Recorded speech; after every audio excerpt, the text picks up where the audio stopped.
ವೀಕ್ಷಕರೇ ನಮಸ್ಕಾರ. ಇವತ್ತಿನ ಕೃಷಿ ವಾರ್ತೆಗೆ ಸ್ವಾಗತ. ನಾನು ವೀರೇಶ್. ಎಲ್ಲರಿಗೂ ಮೊದಲು ಗೌರಿ ಗಣೇಶ ಹಬ್ಬದ ಶುಭಾಶಯಗಳು. ಮೊದಲಿಗೆ ಮುಖ್ಯಾಂಶಗಳು. ಹೆಚ್ಚಿದ ಮಳೆ, ಕೊಳೆತ ಬೆಳ್ಳುಳ್ಳಿ, ರೈತರು ಕಂಗಾಲು. ಕೀನ್ಯಾದಿಂದ 45% ಹೆಚ್ಚುವರಿ ಚಹಾ ಆಮದು, ಸಂಕಷ್ಟದಲ್ಲಿ ಅಸ್ಸಾಂನ ಚಹಾ ಬೆಳೆಗಾರರು. ಎಣ್ಣೆ ಬೀಜಗಳ ಪುನರುಜ್ಜೀವನ ಕೃಷಿಗೆ ವಿವಿಧ ಸಂಸ್ಥೆಗಳಿಂದ ಒಕ್ಕೂಟ ರಚನೆ. ಮಣ್ಣಿನ ಆರೋಗ್ಯ ವೃದ್ಧಿಗೆ ಹಸಿರು ಗೊಬ್ಬರವನ್ನು ಉತ್ತೇಜಿಸುವ ಯೋಜನೆಗೆ ತಿರುಚು ಜಿಲ್ಲೆಯಲ್ಲಿ ಉತ್ತಮ ಪ್ರತಿಕ್ರಿಯೆ. ಸಸ್ಯ ಪ್ರಚೋದಕಗಳ ವ್ಯಾಪಾರಕ್ಕೆ ಅಡೆತಡೆ, ಸರ್ಕಾರದ ಹಸ್ತಕ್ಷೇಪವನ್ನು ಕೋರಿದ NBIF. ಪರಿಸರ ಸ್ನೇಹಿ ಭತ್ತ ಕೃಷಿ, ಜೇಪಾಲ್ ಸಂಸ್ಥೆ ಜೊತೆಗೆ ರಾಜ್ಯ ಸರ್ಕಾರ ಒಡಂಬಡಿಕೆ. ಇದೀಗ ವಾರ್ತೆಗಳ ವಿವರ. ಹೆಚ್ಚಿದ ಮಳೆ, ಕೊಳೆತ ಬೆಳ್ಳುಳ್ಳಿ, ರೈತರು ಕಂಗಾಲು. ರಾಣೆಬೆನ್ನೂರು ತಾಲೂಕಿನಲ್ಲಿ ಬಿಡುವು ನೀಡುತ್ತಲೇ ನಿರಂತರವಾಗಿ ಮಳೆ ಸುರಿಯುತ್ತಿದೆ. ಇದರಿಂದಾಗಿ ಜಮೀನಿನಲ್ಲಿ ತೇವಾಂಶ ಹೆಚ್ಚಾಗಿ ಬೆಳ್ಳುಳ್ಳಿ ಬೆಳೆಯು ಕೊಳೆಯಲು ಶುರುವಾಗಿದೆ. ಇದರಿಂದ ರೈತರು ಆತಂಕಕ್ಕೀಡಾಗಿದ್ದಾರೆ. 2-3 ವರ್ಷಗಳಿಂದ ಬೆಳ್ಳುಳ್ಳಿಗೆ ಕ್ವಿಂಟಾಲ್ಗೆ 25,000ದಿಂದ 30,000 ಬೆಲೆ ಇತ್ತು. ಇದರಿಂದ ರೈತರು ಈ ಬಾರಿ ಈರುಳ್ಳಿ ಬೆಳೆಯುವ ಕ್ಷೇತ್ರ ಕಡಿಮೆ ಮಾಡಿ ಬೆಳ್ಳುಳ್ಳಿ ಬೆಳೆದಿದ್ದಾರೆ. ತಾಲೂಕಿನಲ್ಲಿ ಹಿಂದಿನ ವರ್ಷಗಳಲ್ಲಿ 600ರಿಂದ 700 ಹೆಕ್ಟೇರ್ ಪ್ರದೇಶದಲ್ಲಿ ಬೆಳ್ಳುಳ್ಳಿ ಬಿತ್ತನೆ ಮಾಡಲಾಗುತ್ತಿತ್ತು. ಆದರೆ ಈ ಮುಂಗಾರಿನಲ್ಲಿ 2,200 ಹೆಕ್ಟೇರ್ನಲ್ಲಿ ಬೆಳ್ಳುಳ್ಳಿ ಬೆಳೆದಿದ್ದಾರೆ. ವಾಡಿಕೆಗಿಂತ ಹೆಚ್ಚು ಮಳೆ ಸುರಿದಿದ್ದರಿಂದ ಬೆಳೆ ಹಾನಿ ಉಂಟಾಗಿದೆ. ಅರ್ಧದಷ್ಟು ಜಮೀನುಗಳಲ್ಲಿ ಬೆಳ್ಳುಳ್ಳಿ ಬೆಳೆ ಕಟಾವಿಗೆ ಬಂದಿದೆ. ಆದರೆ ತೇವಾಂಶ ಹೆಚ್ಚಾಗಿ ಗಡ್ಡೆಗಳು ಕೊಳೆಯಲು ಆರಂಭಿಸಿವೆ. 2 ವರ್ಷ ಈರುಳ್ಳಿ ಬೆಳೆದು ಬೆಳೆ ಹಾನಿ ಮತ್ತು ದರ ಕುಸಿತದಿಂದಾಗಿ ಕಣ್ಣೀರು ಸುರಿಸಿದ್ದ ರೈತರು ಈ ವರ್ಷ ಬೆಳ್ಳುಳ್ಳಿ ಬೆಳೆದು ಕಂಗಾಲಾಗಿದ್ದಾರೆ. ಈ ವರ್ಷ ಅವಧಿಗೂ ಮುನ್ನವೇ ಸುರಿದ ಮುಂಗಾರು ಮಳೆಯಿಂದ ಉತ್ತಮ ಬೆಳೆ ಬಂದು 4 ಕಾಸು ಕೈಗೆ ಸಿಗಬಹುದು ಎಂದು ರೈತರು ನಿರೀಕ್ಷಿಸಿದ್ದರು. ಆದರೆ ಅತಿಯಾಗಿ ಸುರಿದ ಮಳೆಯು ಅವರ ನಿರೀಕ್ಷೆಯನ್ನು ಹುಸಿಗೊಳಿಸಿದೆ. ಈಗಾಗಲೇ ಬಿತ್ತನೆ ಬೀಜ ಮತ್ತು ಗೊಬ್ಬರ ಸೇರಿದಂತೆ ಔಷಧಿಗಳಿಗಾಗಿ ಬಹಳಷ್ಟು ಬಂಡವಾಳ ಖರ್ಚಾಗಿದ್ದು ರೈತರು ಸಂಕಷ್ಟದಲ್ಲಿದ್ದಾರೆ. ಕೂಡಲೇ ಕೃಷಿ ಸಚಿವರು ಮತ್ತು ಅಧಿಕಾರಿಗಳು ಹೊಲಗಳಿಗೆ ಭೇಟಿ ನೀಡಿ ಸೂಕ್ತ ಪರಿಹಾರ ಒದಗಿಸಬೇಕೆಂದು ರೈತರು ಆಗ್ರಹಿಸಿದ್ದಾರೆ. ಕೀನ್ಯಾದಿಂದ 45% ಹೆಚ್ಚುವರಿ ಚಹಾ ಆಮದು, ಸಂಕಷ್ಟದಲ್ಲಿ ಅಸ್ಸಾಂನ ಚಹಾ ಬೆಳೆಗಾರರು. ಭಾರತವು ಕೀನ್ಯಾದಿಂದ ಚಹಾ ಆಮದು ಮಾಡಿಕೊಳ್ಳುತ್ತಿದ್ದು ಅಸ್ಸಾಂನ ಸಣ್ಣ ಚಹಾ ಬೆಳೆಗಾರರು ಆತಂಕಗೊಂಡಿದ್ದಾರೆ. ಭಾರತದ ಚಹಾ ಬೇಡಿಕೆಯ 55%ದಷ್ಟನ್ನು ಅಸ್ಸಾಂ ಒಂದೇ ಉತ್ಪಾದಿಸುತ್ತದೆ. ರಾಜ್ಯದಲ್ಲಿ 1,33,000 ಸಣ್ಣ ಚಹಾ ಬೆಳೆಗಾರರಿದ್ದು ಇದೊಂದೇ ಕ್ಷೇತ್ರ ರಾಜ್ಯದಲ್ಲಿ 10 ಲಕ್ಷ ಜನರಿಗೆ ಉದ್ಯೋಗ ನೀಡಿದೆ.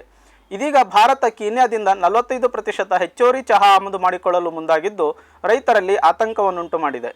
ಅಸ್ಸಾಂನ ಗೋದಾಮುಗಳಲ್ಲಿ ಈಗಾಗಲೇ ಮಾರಾಟವಾಗದೆ ಉಳಿದಿರುವ ಚಹಾ ತುಂಬಿಕೊಂಡಿದೆ. ಹರಾಜು ಮಾರುಕಟ್ಟೆಯಲ್ಲಿ ಬೆಲೆಗಳು ಕುಸಿದಿವೆ. ಹಸಿರು ಚಹಾ ಎಲೆಯ ಬೆಲೆ ಈಗಾಗಲೇ ಪ್ರತಿ ಕಿಲೋಗೆ 12ರಿಂದ 14 ರೂಪಾಯಿ ಕಡಿಮೆಯಾಗಿದ್ದು ಹೆಚ್ಚುವರಿ ಆಮದಿನಿಂದ ಬೆಲೆ ಇನ್ನಷ್ಟು ಕುಸಿಯುವ ಸಾಧ್ಯತೆ ಇದೆ. ಭಾರತ ಮುಂಚೆಯಿಂದಲೂ ಚಹಾ ಆಮದು ಮಾಡಿಕೊಳ್ಳುತ್ತದೆ, ಆದರೆ ಅದನ್ನು ಪುನರ್ ರಫ್ತಿಗಾಗಿ ಬಳಸುತ್ತದೆ. ದೇಶೀಯ ಮಾರುಕಟ್ಟೆಯಲ್ಲಿ ಈ ಚಹಾವನ್ನು ಮಾರಾಟ ಮಾಡುವುದಿಲ್ಲ. ಆದರೆ ಇತ್ತೀಚಿನ ದಿನಗಳಲ್ಲಿ ಈ ರೀತಿ ಆಮದಾಗಿ ಬಂದ ಚಹಾ ಅಕ್ರಮವಾಗಿ ದೇಶೀಯ ಮಾರುಕಟ್ಟೆಯನ್ನು ಸೇರುತ್ತಿದ್ದು ಇಲ್ಲಿಯ ಚಹಾದ ಬೆಲೆಗಳ ಮೇಲೆ ಪರಿಣಾಮ ಬೀರುತ್ತಿದೆ. ಈಗಾಗಲೇ ಭಾರತದಲ್ಲಿ ಬೇಡಿಕೆಗಿಂತ ಹೆಚ್ಚು ಚಹಾ ಉತ್ಪಾದನೆಯಾಗುತ್ತಿದ್ದು ರೈತರು ಈ ರೀತಿ ಬಂದ ಅಕ್ರಮ ಚಹಾದಿಂದ ಸೂಕ್ತ ಬೆಲೆ ಸಿಗದೆ ಪರದಾಡುತ್ತಿದ್ದಾರೆ. ಇದೀಗ ಕೇಂದ್ರದ ಹೆಚ್ಚುವರಿ ಚಹಾ ಆಮದಿನ ನಿರ್ಧಾರದಿಂದ ಗಾಯದ ಮೇಲೆ ಬರೆಯೆಳೆದಂತಾಗಿದೆ. ಎಣ್ಣೆ ಬೀಜಗಳ ಪುನರುಜ್ಜೀವನ ಕೃಷಿಗೆ ವಿವಿಧ ಸಂಸ್ಥೆಗಳಿಂದ ಒಕ್ಕೂಟ ರಚನೆ.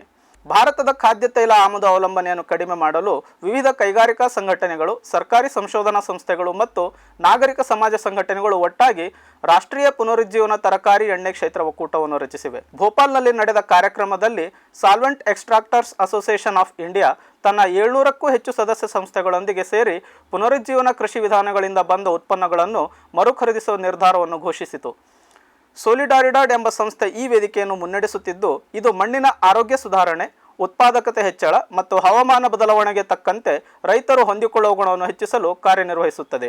ಈ ಯೋಜನೆಯು ಭಾರತ ಮತ್ತು ಯುರೋಪಿಯನ್ ಒಕ್ಕೂಟದ ಸಹಭಾಗಿತ್ವದ ಭಾಗವಾಗಿದ್ದು ಹವಾಮಾನ ಬದಲಾವಣೆಯನ್ನು ತಡೆದುಕೊಳ್ಳುವ ಆಹಾರ ವ್ಯವಸ್ಥೆಗಳನ್ನು ಮತ್ತು ರೈತ ಕೇಂದ್ರಿತ ಆವಿಷ್ಕಾರಗಳನ್ನು ಉತ್ತೇಜಿಸುತ್ತದೆ. ಈ ಒಕ್ಕೂಟದಲ್ಲಿ ಭಾರತೀಯ ಮಣ್ಣು ವಿಜ್ಞಾನ ಸಂಸ್ಥೆ ಕೂಡ ಜೊತೆಯಾಗಿದ್ದು ಕಡಿಮೆ ಉಳುಮೆ, ಮುಚ್ಚು ಬೆಳೆಗಳು, ಅಂತರ ಬೆಳೆಗಳು, ಮಿಶ್ರ ಬೆಳೆಗಳು ಮತ್ತು ಸಾವಯವ ಗೊಬ್ಬರ ಬಳಕೆಯಂತಹ ತಂತ್ರಗಳನ್ನು ಬಳಸಿ ರಾಸಾಯನಿಕ ಗೊಬ್ಬರ ಮತ್ತು ಕೀಟನಾಶಕ ವೆಚ್ಚವನ್ನು ಕಡಿಮೆ ಮಾಡುವುದು ಮತ್ತು ರೈತರ ಕೃಷಿ ಖರ್ಚನ್ನು ಕಡಿಮೆ ಮಾಡುವುದು ಯೋಜನೆಯ ಭಾಗವಾಗಿದೆ. ಒಟ್ಟಾರೆ ಈ ಒಕ್ಕೂಟವು ಭಾರತದ ಖಾದ್ಯ ತೈಲ ಆಮದಿನ ಅವಲಂಬನೆಯನ್ನು ಕಡಿಮೆ ಮಾಡಿ ರೈತರ ಜೀವನೋಪಾಯವನ್ನು ಸುಧಾರಿಸಿ ದೇಶವನ್ನು ಎಣ್ಣೆ ಬೀಜ ಉತ್ಪಾದನೆಯಲ್ಲಿ ಜಾಗತಿಕ ನಾಯಕತ್ವದಲ್ಲಿ ಕೊಂಡೊಯ್ಯುವಲ್ಲಿ ಪ್ರಮುಖ ಪಾತ್ರವನ್ನು ವಹಿಸಲಿದೆ. ಇದೀಗ ಒಂದು ವಾಣಿಜ್ಯ ವಿರಾಮ. ಸಮೃದ್ಧ ಸಾವಯವ ಗೊಬ್ಬರ, ಎಂಎಸ್ಜಿಪಿ ಮತ್ತು ಕೆಸಿಡಿಸಿ ಉತ್ಪಾದನೆ, ಫಾರ್ಮ್ ಟಿವಿಯಿಂದ ಸರಬರಾಜು, ಅತಿ ಕಡಿಮೆ ಬೆಲೆಗೆ ಅತ್ಯುತ್ತಮ ಗೊಬ್ಬರ, ಇಲ್ಲ ಭಾರಲೋಹ, ಕೃಷಿ ವಿಶ್ವವಿದ್ಯಾಲಯದಿಂದ ಪರೀಕ್ಷಿತ ಸಾವಯವ ಇಂಗಾಲ, NPK, PH, EC ಎಲ್ಲ ನಿಗದಿತ ಮಿತಿಯಲ್ಲಿ. ಅಡಿಕೆ, ತೆಂಗು, ಬಾಳೆ, ಕಾಫಿ, ದಾಳಿಂಬೆ, ದ್ರಾಕ್ಷಿ, ಕಬ್ಬು, ಭತ್ತ, ಜೋಳ, ಹತ್ತಿ ಹೀಗೆ ಎಲ್ಲಾ ಬೆಳೆಗಳಿಗೂ ಪ್ರಶಸ್ತ. ಜೀವಂತ ಮಣ್ಣು, ಸಮೃದ್ಧ ಬೆಳೆ, ಅತ್ಯಧಿಕ ಲಾಭಕ್ಕೆ ಬಳಸಿ ಸಿಟಿ ಕಾಂಪೋಸ್ಟ್. ಶ್ರಮಜೀವಿ ಫಾರ್ಮ್ ಟಿವಿಯಿಂದ ಜಸ್ಟ್ ಸೀಡ್ಸ್, ಕೈತೋಟ, ಸ್ವಂತಕ್ಕೆ ಬೆಳೆ ಮತ್ತು ತಾರಸಿ ತೋಟಗಳಿಗೆ ತರಕಾರಿ ಮತ್ತು ಹೂ ಬೀಜಗಳು. ಐಐಎಚ್ಆರ್ ಮತ್ತು ತೋಟಗಾರಿಕೆ ವಿಶ್ವವಿದ್ಯಾಲಯದ ಅಧಿಕ ಇಳುವರಿಯ ಸುಧಾರಿತ ತಳಿ ಹಾಗೂ ಹೈಬ್ರಿಡ್ ಬೀಜಗಳು. ₹50 ಚಿಕ್ಕ ಪ್ಯಾಕೆಟ್ನಲ್ಲಿ ಯುಪಿಐ ಮೂಲಕ ಹಣ ಪಾವತಿಸಿದರೆ ಅಂಚೆ ಮೂಲಕ ಬೀಜ ನಿಮ್ಮ ಮನೆ ಬಾಗಿಲಿಗೆ. ಅಧಿಕೃತ ತಳಿಗಳ ನಿಜ ಬೀಜಗಳು. ಫಾರ್ಮ್ ಟಿವಿಯ ಮೊಳಕೆ ಗ್ಯಾರಂಟಿ. Just seeds.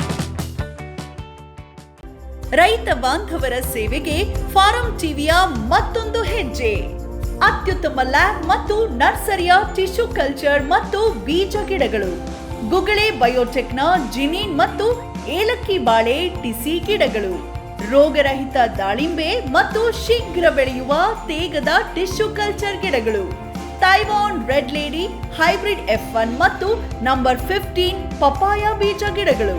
ಹಿಂದೆ ಕರೆ ಮಾಡಿ ಗಿಡ ಕಾಯ್ದಿರಿಸಿ.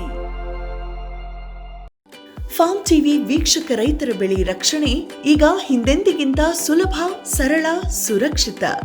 ಶ್ರಮಜೀವಿಯಿಂದ ಸೂಕ್ಷ್ಮ ಪೋಷಕಾಂಶ, ಸೂಕ್ಷ್ಮಾಣುಜೀವಿ ಮತ್ತು ಬೇರುವರ್ಧಕಗಳು. ಕಾಳುಮೆಣಸು ಸೊರಗು ರೋಗ ತಡೆಗೆ ಟ್ರೈಕೋಡರ್ಮಾ ಸುಡೋಮೋನಾಸ್. ಸಮೃದ್ಧ ಬೆಳವಣಿಗೆ, ರೋಗ ನಿರೋಧಕ ಶಕ್ತಿಗೆ ಐಎಎಸ್ಆರ್ ಪೆಪ್ಪರ್ ಸ್ಪೆಷಲ್.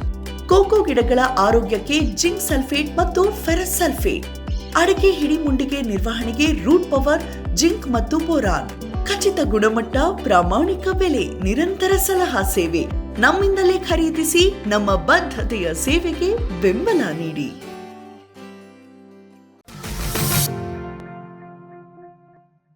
ವಿರಾಮದ ನಂತರ ಕೃಷಿ ವಾರ್ತೆಗೆ ಮತ್ತೊಮ್ಮೆ ಸ್ವಾಗತ. ಮಣ್ಣಿನ ಆರೋಗ್ಯ ವೃದ್ಧಿಗೆ ಹಸಿರು ಗೊಬ್ಬರವನ್ನು ಉತ್ತೇಜಿಸುವ ಯೋಜನೆಗೆ ತಿರುಚಿ ಜಿಲ್ಲೆಯಲ್ಲಿ ಉತ್ತಮ ಪ್ರತಿಕ್ರಿಯೆ. ಮಣ್ಣಿನ ಆರೋಗ್ಯವನ್ನು ಸುಧಾರಿಸಲು ತಮಿಳುನಾಡು ಸರ್ಕಾರ ಕೈಗೊಂಡಿರುವ ಮಣ್ಣನ್ನು ರಕ್ಷಿಸಿ ಜೀವ ಉಳಿಸಿ ಯೋಜನೆಗೆ ತಿರುಚಿ ಜಿಲ್ಲೆಯ ರೈತರಿಂದ ಒಳ್ಳೆಯ ಪ್ರತಿಕ್ರಿಯೆ ಲಭಿಸಿದೆ ಎಂದು ಕೃಷಿ ಇಲಾಖೆ ಅಧಿಕಾರಿಗಳು ತಿಳಿಸಿದ್ದಾರೆ. ಮುಖ್ಯಮಂತ್ರಿ ಎಂಕೆ ಸ್ಟಾಲಿನ್ ಅವರು ಕಳೆದ ವರ್ಷ ಆರಂಭಿಸಿದ ಈ ಯೋಜನೆಯಡಿ ರೈತರಿಗೆ ಹಸಿರು ಗೊಬ್ಬರ ಉತ್ಪಾದಿಸಲು ಡಯಾಂಚಾ ಬೀಜಗಳನ್ನು 50% ಸಬ್ಸಿಡಿ ದರದಲ್ಲಿ ನೀಡಲಾಗುತ್ತಿದೆ. ತಿರುಚಿ ಜಿಲ್ಲೆಯಲ್ಲಿ ಕಳೆದ ವರ್ಷ ಸುಮಾರು 150 ಮೆಟ್ರಿಕ್ ಟನ್ ಡಯಾಂಚಾ ಬೀಜಗಳನ್ನು 7500 ಎಕರೆ ಪ್ರದೇಶಕ್ಕೆ ವಿತರಿಸಲಾಯಿತು. ಆಗ ಬೀಜದ ಸಬ್ಸಿಡಿ ದರ ಕಿಲೋಗ್ರಾಂಗೆ ₹50 ಆಗಿತ್ತು. ಈ ವರ್ಷ ಇದನ್ನು ₹62.5 ಹೆಚ್ಚಿಸಲಾಗಿದೆ. ಪ್ರತಿಯೊಬ್ಬ ರೈತನಿಗೆ 1 ಎಕರೆಗೆ 20 ಕಿಲೋಗ್ರಾಂ ಬೀಜಗಳನ್ನು ನೀಡಲಾಗುತ್ತಿದೆ. ಮಣ್ಣಿನ ಫಲವತ್ತತೆ ಹೆಚ್ಚಿಸಲು ಹಸಿರು ಗೊಬ್ಬರ ಬಳಕೆ ಮಾಡುವುದರ ಮಹತ್ವದ ಕುರಿತು ರೈತರಲ್ಲಿ ಜಾಗೃತಿ ಹೆಚ್ಚುತ್ತಿದ್ದು, ಈಗಾಗಲೇ 42 ಮೆಟ್ರಿಕ್ ಟನ್ ಬೀಜಗಳನ್ನು ಕೃಷಿ ವಿಸ್ತರಣಾ ಕೇಂದ್ರಗಳ ಮೂಲಕ ವಿತರಿಸಲಾಗಿದೆ ಎಂದು ಕೃಷಿ ಅಧಿಕಾರಿಗಳು ತಿಳಿಸಿದ್ದಾರೆ. ಡಯಾಂಚಾ ಬೆಳೆಯು ಬೇರುಗಂಟುಗಳ ಮೂಲಕ ಸಾರಜನಕವನ್ನು ಸ್ಥಿರೀಕರಿಸುತ್ತದೆ. ಅಲ್ಲದೆ ಮಣ್ಣಿನಲ್ಲಿ ಲಾಭದಾಯಕ ಸೂಕ್ಷ್ಮಾಣು ಜೀವಾಣು ಚಟುವಟಿಕೆಯನ್ನು ಹೆಚ್ಚಿಸುತ್ತದೆ ಮತ್ತು ಯೂರಿಯಾದಂತಹ ರಸಗೊಬ್ಬರಗಳ ಅವಶ್ಯಕತೆಯನ್ನು ಕಡಿಮೆ ಮಾಡುತ್ತದೆ. ರೈತರಿಗೆ ಇದರ ಲಾಭಗಳು ತಿಳಿದಿದ್ದರೂ ಉತ್ತಮ ಗುಣಮಟ್ಟದ ಬೀಜಗಳ ಕಡಿಮೆ ಲಭ್ಯತೆ ಮತ್ತು ಹೆಚ್ಚಿನ ವೆಚ್ಚದ ಕಾರಣದಿಂದ ಹಿಂಜರಿಯುತ್ತಿದ್ದರು. ಆದರೆ ಇದೀಗ ಈ ಯೋಜನೆಯಿಂದ ರೈತರು ಹೆಚ್ಚಿನ ಸಂಖ್ಯೆಯಲ್ಲಿ ತಿರುಚಿ ಜಿಲ್ಲೆಯಲ್ಲಿ ಅಕ್ಕಿ ಬೆಳೆಗೂ ಮುನ್ನ ಡಯಾಂಚಾ ಬೆಳೆಸುತ್ತಿದ್ದಾರೆ ಎಂದು ಕೃಷಿ ಇಲಾಖೆ ತಿಳಿಸಿದೆ. ಸಸ್ಯ ಪ್ರಚೋದಕಗಳ ವ್ಯಾಪಾರಕ್ಕೆ ಅಡೆತಡೆ, ಸರ್ಕಾರದ ಹಸ್ತಕ್ಷೇಪವನ್ನು ಕೋರಿದ NBIF. ದೇಶೀಯ ಮಾರುಕಟ್ಟೆಯಲ್ಲಿನ ವ್ಯಾಪಾರಕ್ಕೆ ಅಡಚಣೆಗಳು ಮತ್ತು ವಿದೇಶಗಳಲ್ಲಿ ಹೆಚ್ಚಿನ ಸುಂಕಗಳು ಸಸ್ಯ ಪ್ರಚೋದಕಗಳ ಉದ್ಯಮವನ್ನು ಕುಂಠಿತಗೊಳಿಸುತ್ತಿವೆ.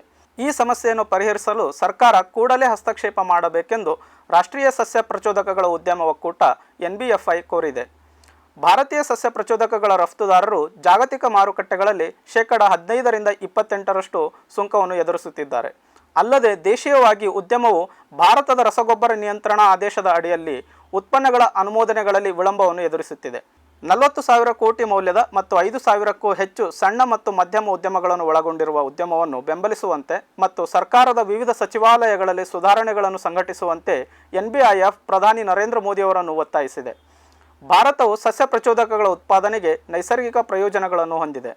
ಕಡಲಕಳೆ ಕೃಷಿಗೆ ಸೂಕ್ತವಾದ 7,500 ಕಿಲೋಮೀಟರ್ ಕರಾವಳಿ ಮತ್ತು ಹ್ಯೂಮಿಕ್ ಆಮ್ಲ ಹೊರತೆಗೆಯಲು ಬೇಕಾಗುವ ಲಿಗ್ನೈಟ್ ಹೊಂದಿರುವ ಪ್ರದೇಶಗಳನ್ನು ಹೊಂದಿದೆ.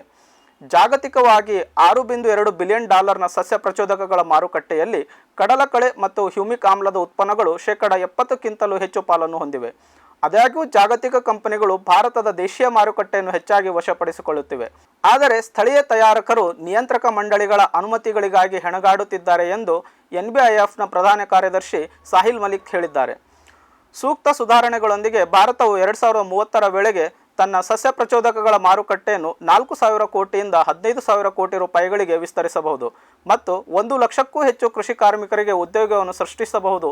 ಹಾಗಾಗಿ ಸರ್ಕಾರ ಈ ಉದ್ಯಮದ ಕಡೆ ಗಮನ ಹರಿಸಬೇಕು ಎಂದು NBIF ಹೇಳಿದೆ.